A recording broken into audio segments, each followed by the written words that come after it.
மனசாட்சின்னு ஒன்று இருந்தால் இப்போ நான் சொல்கிறத யோசிக்கணும். நான் காலேஜஸில் பேசுகிறேன், பெண்கள் கல்லூரியிலையும் பேசுகிறேன். நான் ஒரு 2-3 பேர் சொன்னால் பெண்கள் கல்லூரியில் பெருசாக கை தட்டுவாங்க. அஜித், விஜய், ஒரு 3-4 பேர் இருக்கு. அந்த பேர் சொன்ன உடனே நீங்கள் பார்த்தீங்கன்னா அப்படியே கடல் அலை மாதிரி அந்த பெண்கள் கல்லூரியில் அப்படி கை தட்டி அந்த கைதட்டில் அப்படி வந்து திரும்பி நிற்கும். கை தட்டினதுக்கு அப்புறம் நான் ஒரு கேள்வி கேட்பேன். இந்த வாலிப கிழவர்கள் உங்களுக்கு வாரி கொடுத்தது என்ன? இந்த வாலிப கிழவர்கள் உங்களுக்கு வாரி கொடுத்தது என்ன? உங்கள் வாலிப சேட்டை. இது ஹார்மோன்களின் ரசாயனம். இது ஹார்மோன்களின் ரசாயனம். உனக்கு எந்த நன்மையும் செய்யாத ஒரு ஆணின் பெயருக்கு நீ கைதட்டுகிறாய் என்று சொன்னால் அதைவிட துன்பப்பட வேண்டிய பெற்றோர்கள் இந்த உலகத்தில் வேறு யாரும் இல்லை. என்ன கொடுமை இது! அவனுக்கு என்ன செஞ்சு கிழிச்சுட்டான்? உனக்கு அதில் கொண்டாடுறதுக்கு என்ன இருக்கு? ஏன் பொம்பளை பிள்ளைங்க கை தட்டணும் ஒருத்தன் பேர் சொன்ன உடனே? என்ன நியாயம் இருக்காது? கொஞ்சம் அப்படியே இருங்க. ராணுவ வீரர்கள் பற்றியே விகடன் பிரசுரத்தில் ஒரு புஸ்தகம் வந்தது. ஸ்ரீகாந்த் எழுதியிருந்தார். எத்தனை பேர் படிச்சோம்? மறத்தல் தகுமோ அந்த புஸ்தகத்தோட பேர். சார் அவங்கள real hero sir, real hero sir. மறத்தல் தகுமோன்னு ஒரு புஸ்தகம். நீங்க ஒரு சம்பவம் அதில் படிச்சு பார்த்தா அப்படியே நமக்கு கண்ட ரத்தம் வரும். நம்ம இந்திய வீரன் பாகிஸ்தான் எல்லையில் போர் நடக்கிற போது அந்த ராணுவ டேங்கை இயக்குறான். அந்த பக்கம் பாகிஸ்தான் தளபதி, அவன் பாகிஸ்தான் மேஜர், அவன் அந்த டேங்கை இயக்குறான்.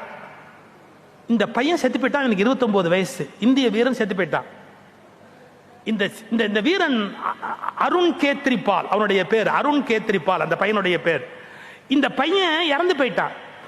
பாகிஸ்தான்ல இருந்து வந்தான் பாருங்க மேஜர். அவன் பேர் யாருன்னா முகமது காவ்ஜான் நாசர். முகமது காவ்ஜான் நாசர் அவனுடைய பேர். இந்த பையன் செத்து போயிட்டான். 2 பேரும் டேங்கை ஒரே நேரத்தில் அப்படி பொத்தான அமுக்குறாங்க. இந்த பையன் வந்து ஒரு செகண்ட் பிந்திருச்சு. அவன் சுட்டுட்டான், இந்த பையன் செத்து போயிட்டான். இது பெருசு இல்லை சார்.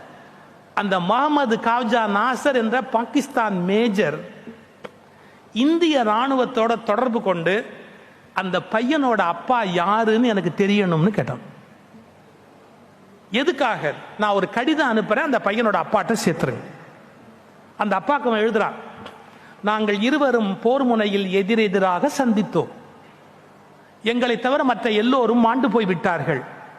வாழ்வா சாவா என்கிற இறுதிக்கட்ட போராட்டம் எனக்கும் உங்கள் மகனுக்கும் நடந்தது.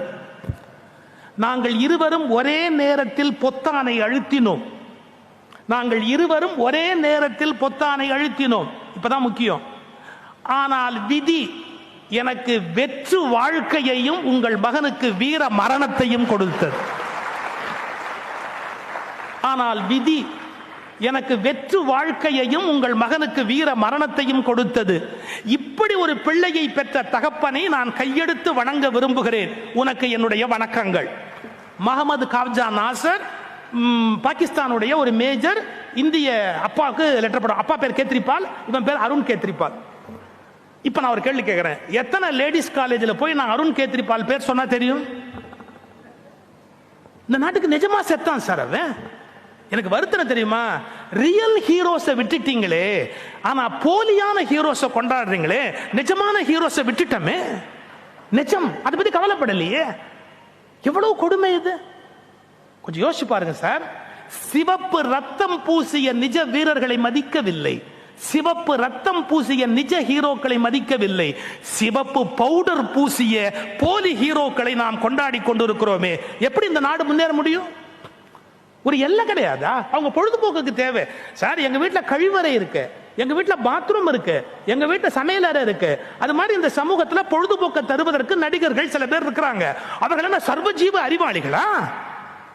அவங்களுக்கு ஒரு எல்லை கிடையாதா? எல்லா விஷயமும் அவங்க தான் சொல்லணுமா? ஊசி போட்டுக்கோனாலும் அவங்க தான் சொல்லணும், புத்தகம் படினாலும் அவங்க தான் சொல்லணும், தேசத்துக்கு விசுவாசமா இருந்தாலும் அவங்க தான் சொல்லணும், அவங்க டாக்ஸே கட்ட மாட்டாங்க, டாக்ஸ் கட்டுனாலும் அவங்க தான் சொல்லணும்.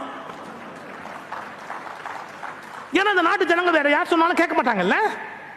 எவ்வளவு பெரிய அவமானம் சார் இது! எவ்வளவு பெரிய அவமானம் சார் இது!